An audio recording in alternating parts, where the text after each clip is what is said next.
So coming up on today's show, Audi have a plan to take the fight to Tesla's supercharging network. I'll let you know what their plan is. Well, meanwhile, Tesla begins sales of a cheaper Model 3. Don't worry, it's not a super cheap Model 3, but it's cheaper in China. And BYD kicking off their EV truck business in Spain. Those stories and many more on today's EV News Daily, plus your answers to questions of the week, which I'm looking forward to immensely this week. Well, good morning, good afternoon, or good evening, in fact, wherever you're listening in the world. Welcome to EV News Daily, Sunday, the 3rd of February. It's Martyn Lee here. I've been through every EV story I can find today and picked out the ones I think you need to know about. Well, thank you as always to myev.com for helping make this show. They are the world's first marketplace, all about buying and selling and learning about EVs. Hey, I noticed a thing as well, because I love to visit insideevs.com. Maybe if you too love to check in with the website, see what's happening with EV news. I noticed that they've added a new menu at the top. A new buy menu, and it'll take you straight through to myev.com. Two of my favourite EV sites linking together, which is just brilliant.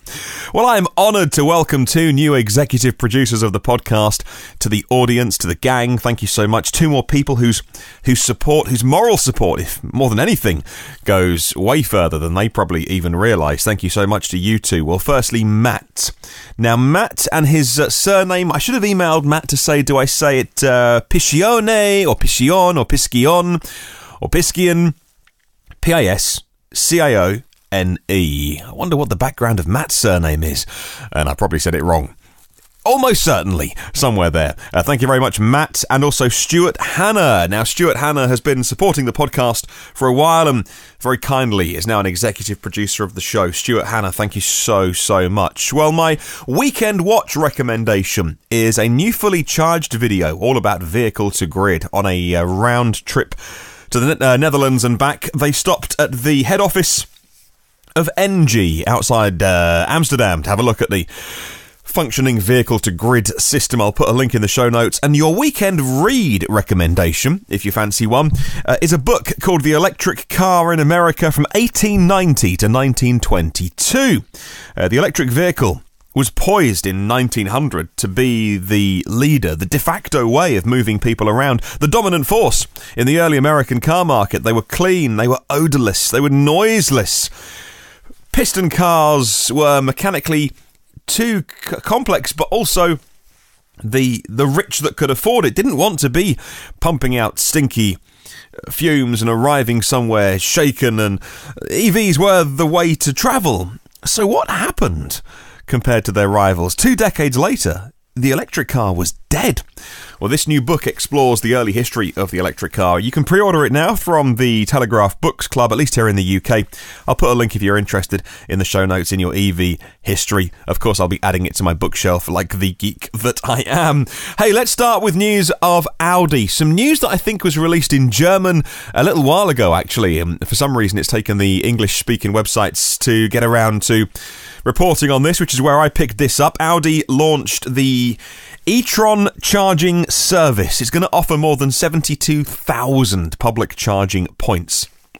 Clearly, they're not building that many. They're giving you access to existing ones. That's about 80% of all public charging stations by 220 operators, providers, if you like. It covers 16 countries in the European Union, and it's all going to be done under one contract and one access card/app. Says Mark Kane at InsideEVs.com. We have mixed feelings about the offer, especially in Germany, because the prices are per session, not for the usage amount. That could change over time. In other countries, there are fees per minute or even per kilowatt hour. Well, this is what Audi had to say then in their press release. They said, to cover individual charging needs, the e-tron charging service offers 2 tariffs. Firstly, there's the city tariff aimed at those urban commuters, available for just under €5 a month for each charging process. You pay around €8 per charge on the AC. Now, the AC will charge up to 22 kilowatts, remember, on the onboard charger. For €10, though, just under €10 for DC charging. That's on a 50 kilowatt charger, regardless of the duration or how much energy is drawn down. For drivers who do long distances, they've also got the transit tariff. Now, you've got to subscribe to this for €18 a month. The first year, they're going to waive it for free. With the transit tariff, you get better access conditions. You get the Ionity network, the HPC, the really fast chargers with high charging capacities. The Audi e-tron is the first car on the market to do 150 kilowatt charging on the HPCs. It means the electric SUV is all set for a long distance stretch of a journey and charging up in half an hour. What's more, the majority of electricity in the Ionity network comes from green sources as well. So this is interesting. The German prices have been revealed then. €5 a month for the basic package, the urban package, which is up to 50 kilowatt chargers. I saw people saying this is really expensive because then you're going to spend €10 per charge session. But remember, 95 kilowatt hour battery in the e-tron. The Bjorn Nyland videos that are out now, he thinks it's 80 something usable, but say between 85 and 90 kilowatt hours usable. Well, if you're on a DC fast charger, so a reminder, you pay your €5 a month, you subscribe to the network. Then if you are an Audi e-tron owner, driver, and say that you've run the battery down and you're going to say put in 80 kilowatt hours of energy, well, that's only going to cost you €10. Now, if you're charging your battery from empty to full for €10, that's a bargain. That's way cheaper than a tank of diesel, way cheaper than a Tesla Supercharger, which in Germany is about 40 cents. So that's going to cost you about €32 to put 80 kilowatt hours of energy into your car. The Ionity deal, the transit, what is it called? I'm getting confused at this. The transit tariff, right? That's the upper level. That's less attractive financially, but because in Germany you're paying per session, not for the energy that you've used, if you want to get the best value for money, you are incentivized to run your battery down as low as possible and then sit on the charger to get every last little drop out of that charger, even though the charge speed slows down when you get to the battery being almost full. It incentivizes you to hog the charger because you want to get value for money. Although then again, if you spend 80,000 on an e-tron, do you really care about the last couple of euros? I don't know. You're better off turning up with an empty battery and staying on it as long as possible if you're paying per session, not per kilowatt hour. What do you reckon the best way to do it is? You can let me know your thoughts on any of the subjects we talk about by emailing hello@evnewsdaily.com, and on Twitter I'll leave my direct messages open. Well, moving on to a Nissan that is rarely talked about. The Nissan NV200 is a van/people carrier, but the ENV200 is the underpinnings of the Leaf, but with a van on top. Not the prettiest EV on the road, but not many vans will ever win the beauty contest. Nissan recently announced it is going to discontinue the diesel version of the NV200. The scheduled production stop will take place in the summer. In a couple of months then, the electric version, the ENV200, will be the only one you can buy. According to Pedro at Push EVs, the electric van, which is exclusively made at the Nissan Motor Iberica plant in Barcelona, got its production increased last year by 50% to 6,000 units. Now, the ENV200 has the same underpinnings as the Leaf, so a 40 kilowatt hour battery. This does have active thermal management on this, by the way, on the 40, and whereas the car doesn't. It's interesting to know if the bigger 62 kilowatt hour pack will make its way into the van as well. I wonder. And will it make its way to North America? On the Nissan USA website, the ENV200 is listed as a future concept vehicle. I see a load of them around here. It's a great little van, and I'll put a link to the article in the show notes if you want to read more about that. It's perfect for last mile deliveries if it's in the van, and great for taxis and shuttle service if you got it as the people carrier. It's the same thing, it's just a different configuration inside. Let's talk about cheap Chinese EVs making their way onto the market. Talked about for years and years and years. It's always just around the corner. And it might genuinely be just around the corner when those cheaper Chinese brands can make the car in China and then sell them where you are. MG, a legendary name, which these days is little more than a name, if I'm honest with you. The naming rights got sold off. It's not the same MG that had a rich heritage here in the UK. They announced at their annual dealer conference here in the UK that its first all-electric car is going to be called the ZS-EV. The ZS-EV is going to be on sale in the UK in September. Dealers got an exclusive preview of the car. All I've had to look at is a YouTube video, which is made in Chinese, a Chinese gentleman clearly in the UK because it's raining and he looks so cold, bless him.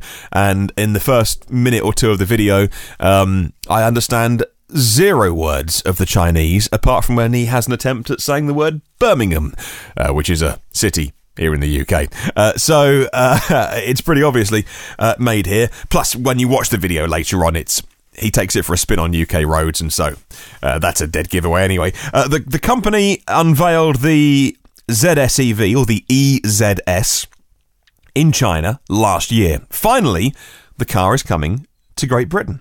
We can try an affordable EV from China. Now, MG, the name MG, was bought by the Chinese company SAIC. The range is about 286 miles, 460 kilometres on the old NEDC range, which I think is still used a bit in China. Real world, stick that at 200 miles, 220 miles, 350 kilometres in the real world. For who knows what it'll cost. If it's the cheapest EV on the market, I wouldn't be surprised. Now, one of my listeners, John Timmis, John sent me the link to the YouTube video in Chinese, and the car being reviewed and driven on English roads. We had this before when I played a Chinese news video on YouTube.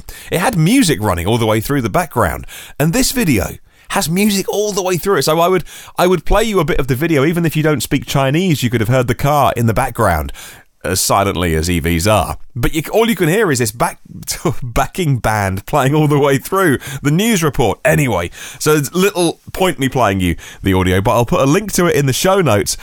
And they do flash up on screen, because yes, I did watch 10 minutes of a Chinese man talking, but they do flash up on screen quickly that it has a 44.5 kilowatt hour battery. So it looks a bit like a Kia e-Niro or a Hyundai Kona. SUV size, very conventional styling, a bit identikit SUV, if you ask me, but that'll go down well. And this is the weird thing. I thought that the Chinese selling EVs to the Western markets, to America, to the UK, to Europe, would be huge news. I've seen this reported so little today. And also, the video that I've linked through to, at the time of me recording this, it's 48 hours after the announcement. It's had 25 views. So go and make it 26. And a few of those are mine, by the way. I've watched it a few times. So this could be a really cheap Chinese car from SAIC coming to a non-Chinese market for the very first time, in numbers, hopefully, in September. Would you buy one? Would you take the risk? I mean, if it was dirt cheap, if it was super cheap, and you were okay to put up with any little small problems that might come your way, would you do it? It's interesting. Depends how cheap it is. Looking forward to finding out. Let's talk about some cheaper Teslas in China. The orders in China began a couple of days ago on Friday for the lower-priced version of the Model 3. The price now starts at $64,000, or 433,000 won. Chinese customers have been able to place orders for the long-range rear-wheel drive Model 3. Now, previously, the starting price was a lot higher for the all-wheel drive long-range version. Tesla has actually sent 2 ships now and a cargo plane with some early cars, maybe for test drives, to China recently. A logistics source familiar with Tesla's logistics told Channel News Asia. I'll put a link to the show notes, story in the show notes. Right, final story, and this is all about BYD, or Build Your Dreams it stands for. BYD is going to be a major player in the market of buses, heavy-duty electric vehicles. I see them loads here in London. Well, I'm not in London, but when I'm up working in London each day, I see loads of them, the electric buses. The leader in electric buses on the continent, with a factory in Allons in France and a second factory in Komárom in Hungary, they now want to move into electric trucks and steal some of the headlines from Tesla with the semi-truck, according to Steve Hanley for the excellent Clean Technica. According to Electrive, the three vehicles on display are the T6, that's a box truck with a 7.5-ton rating. There's a Q1M, which is a tractor, a truck designed for use by airports, seaports, distribution centres, and a fully electric T3 commercial van. There's also the first of a full range of electric light and heavy commercial vehicles that BYD is going to bring to the market to Europe at least. And they've got a base in the US as well, so definitely for the USA. Hey, let's get on to question of the week this week. We were asking you what kind of car announcement does the best for publicity, for PR. Now, thank you very much to David Allen, who sent me his thoughts about the best kind of car. Emailed me hello@evnewsdaily.com. In the EU, an affordable family car with 200 miles of range would be the biggest story. But in the US, he says, well, then it would be a pickup. The pickup would be bigger news because it would send shockwaves throughout Detroit, causing an appreciable percentage of buyers to put off buying a new pickup just to see what the electric version might be like. Even a 10% drop in fossil pickup sales would be a disaster for the likes of Ford and GM, and a social backlash amongst the crowd who are currently blocking chargers and vandalising superchargers. Some folk who drive the pickups see EVs as the enemy. And even if electric pickups are better, they will still see batteries being an insult to their masculinity that relies on them buying a big, heavy-duty diesel, right?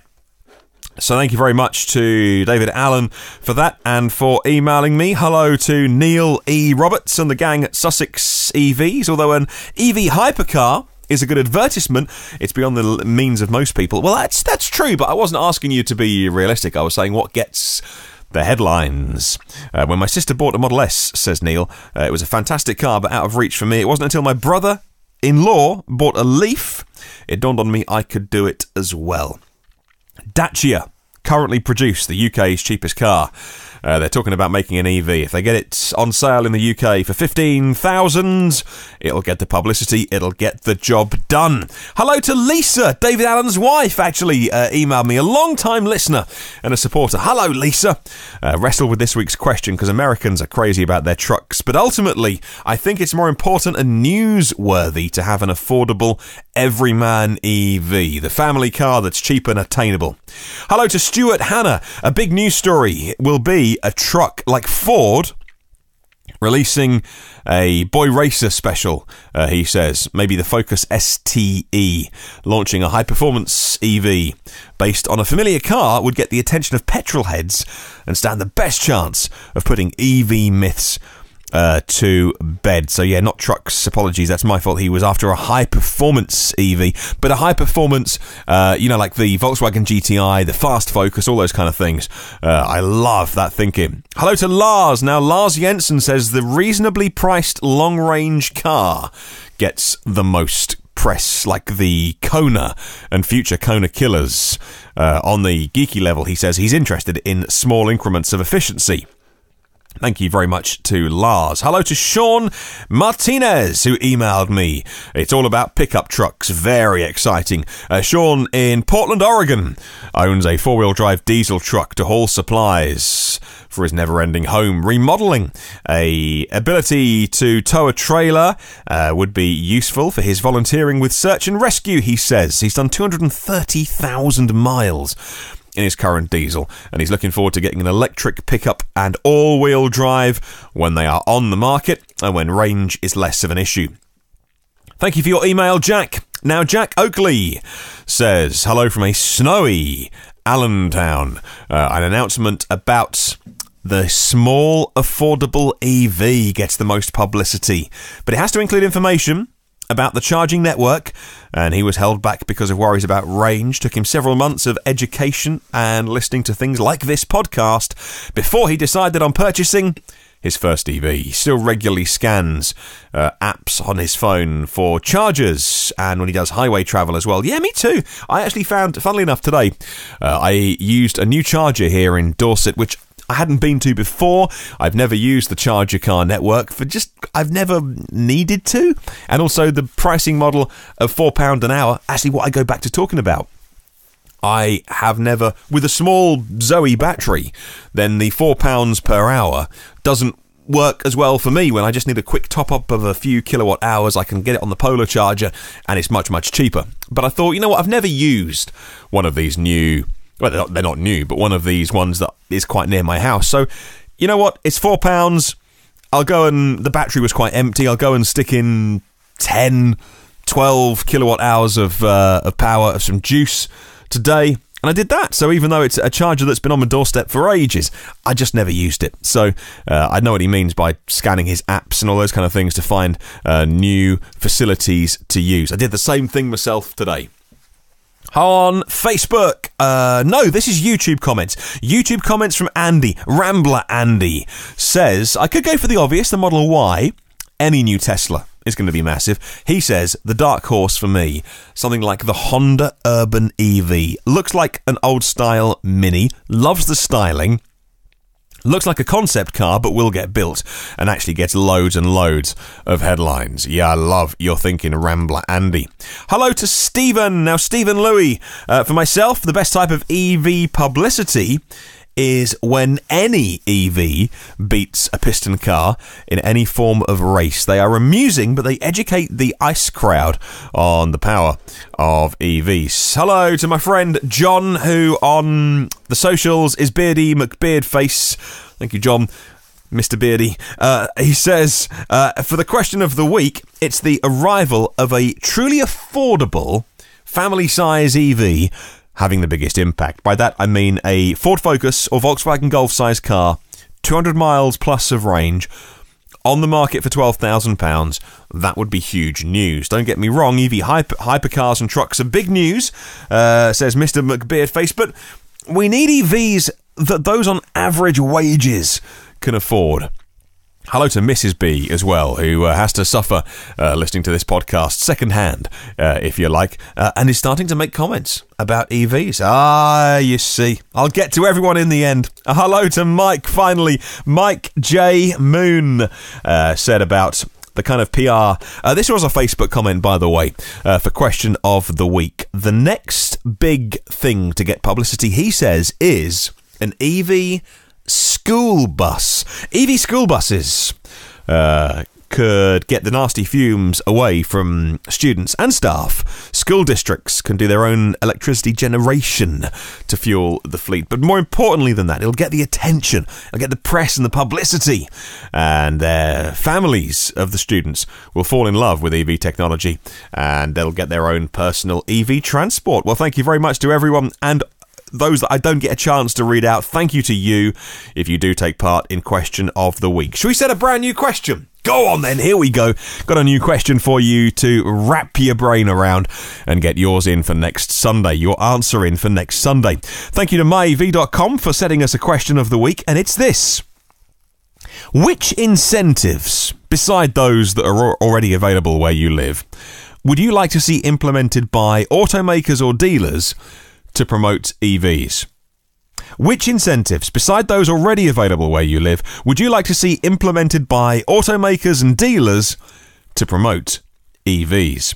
Well, you can get your answers in when you've had a little think about that. Send me your thoughts. I'd love to see them, whatever your thoughts are. The email is hello@evnewsdaily.com. That is hello@evnewsdaily.com.